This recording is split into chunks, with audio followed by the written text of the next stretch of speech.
Welcome to the human race. You don't have to like it, but you're already subscribed. I'm your host, Ruby Blue, learning to be human just like you. We don't know what we don't know, and I'm pretty sure it's supposed to be fun here on Earth as a human. Feelings are data. They're our inner guidance system, our inner compass, our gut reaction, our instincts is telling us where we want to go next, what we want to do next, and who we want to do that with. Here's my 6-step process on how to feel your emotions, how to process them, understand the data that they bring, and then release them. Step 1, acknowledge it. Acknowledge that you have an emotion. Sounds simple, but it's not easy, especially if it's an overwhelming, big emotion that's been suppressed for a long time. Don't try and suppress it or judge it or control it or run away from it. Just remind yourself that you're human and it's natural for you to be feeling these emotions, even though you might not know where it's coming from just yet. Step 2, name it. Just by naming the emotion detaches you from it overwhelming you and you becoming the emotion. When I first started doing this, I had no idea about emotions. So I would always keep an emotions chart with me, like a feelings chart, which just had a range of different emotions and feelings on it that I could, I would literally, how am I feeling? Oh, what am I feeling? And I point to it. I'm feeling grief. I'm feeling upset. I'm feeling anxious, because I had no vocabulary to describe what I was feeling, because I wasn't used to expressing my feelings at all. So name it and have it as a separate entity, so it's harder for the emotion to completely overtake you. Step 3, visualize it. And again, this just further detaches you from the emotion, so you can really look at it. What does it look like? Where is it? Is it in the room? Is it in your body? Where in your body is it? What color is it? What shape is it? What speed is it going at? Is it hot or cold, or does it move around?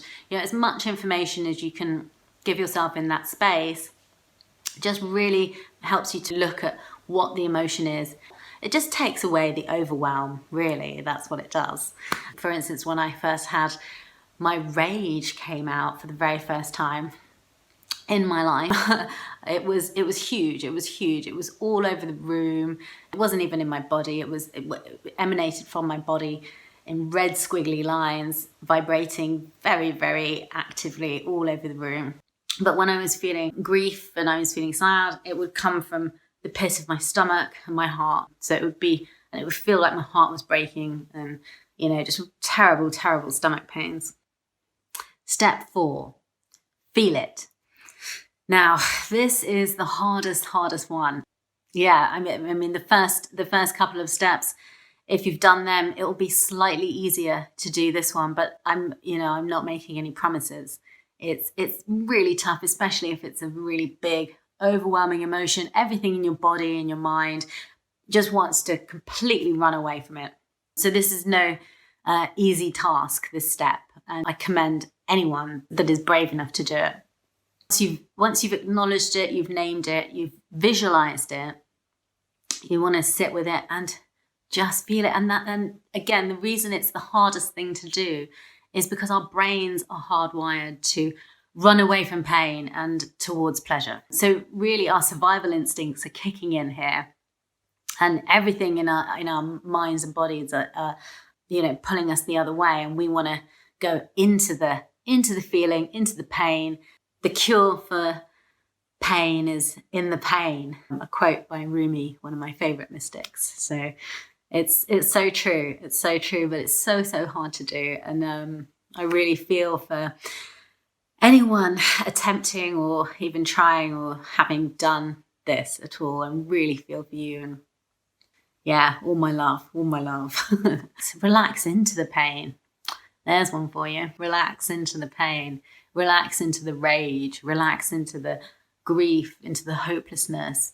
Just okay, it's all really tense out here, and it's all really and it's still okay for it to be out here, but inside just relax into it, if that makes sense. I hope so. I suppose one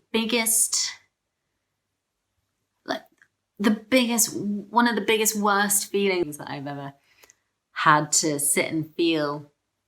And one day I was just like, right, that's it. I've got to just feel this. I can't keep running away from it. And it was when I was doing a lot of cocaine. I was using cocaine to run away from this. Well, not just this feeling, but it was a big one. And the cocaine actually fell away soon after, purely just feeling this feeling. And it was pure. What was it? I would describe it as pure hopelessness. Let's say that. It was pure hopelessness. I was in absolute tears. I never thought it was going to end. Sat on my bed and just sat there, and I'm just going to let myself feel completely hopeless, and just go with it.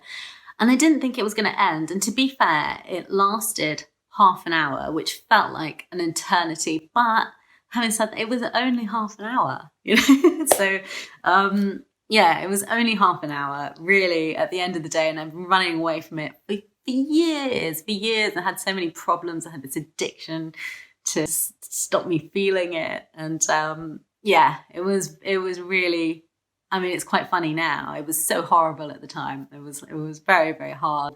But, there's got to be something in that. It only lasted half an hour once I let myself just really just drop into that pure hopelessness, And then I was fine. And some magic happened after that, but that's another video. Step 5, validate it. So this is super simple. After, all the big work is done, just to validate it. So just say something along the lines of, I validate this anger. I just validate it.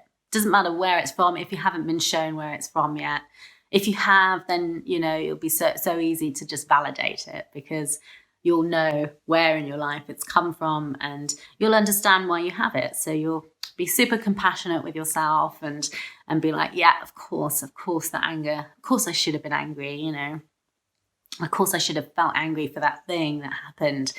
And that's why it's been stuck in my body and grown like a monster. So so just validate it. Yeah, you were right. Thank it for the data that it's given you, because it's given you that information from your past, and ask it if it needs anything. So sometimes it might, the emotion, and as I said, it's like a separate entity. Emotions are like separate entities that come into you to bring data and should flow straight out of you. But traumas hold them in our body. So ask it if it needs anything at all. Sometimes it might want to show you something else from your past, which you need to deal with in that moment, which is related. So just ask it if it needs anything. Most of the time it doesn't. It just wants to be felt. All feelings want to be felt. All emotions and feelings want to be felt. So it just wants to be felt and then release. So the last step, step 6, and this is my favorite step, is just thank it. Thank it and send it off with love. And it's like you've done all this hard work and you just want to thank the emotion for the information it's given you. Thank it, because gratitude and love are such high vibrations. So you'll start vibrating at a higher level. The emotion can pass through you a lot easier.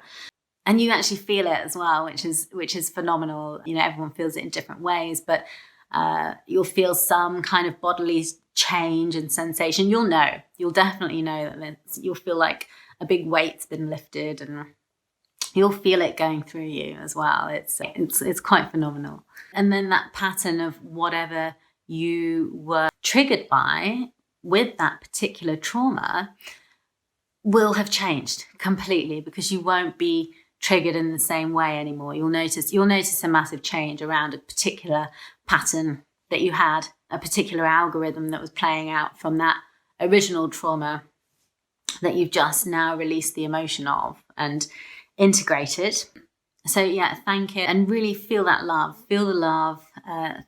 Feel love and gratitude for this emotion, for yourself, and feel it just being released from your body. So that's it, folks. Thanks so much for listening, and thanks for subscribing to The Human Race. The first 100 years are the hardest, I've heard. I'll put some links in the description below about some other videos that I feel have really helped me anyway to process my emotions. But the better it gets, the better it gets. So I'm a poet as well. You can follow me on Instagram at RubyBlue the Beat Poet. And this is a poem I wrote about feelings, called Feelings Are Data. Following my feelings to tell me where to go, listening to the data, and this is what it shows. Love and appreciation say I'm on the highest path. Guilt and shame tell me change course or face the wrath. All the feelings in between show me something too. I'm listening to my body, for it knows just what to do.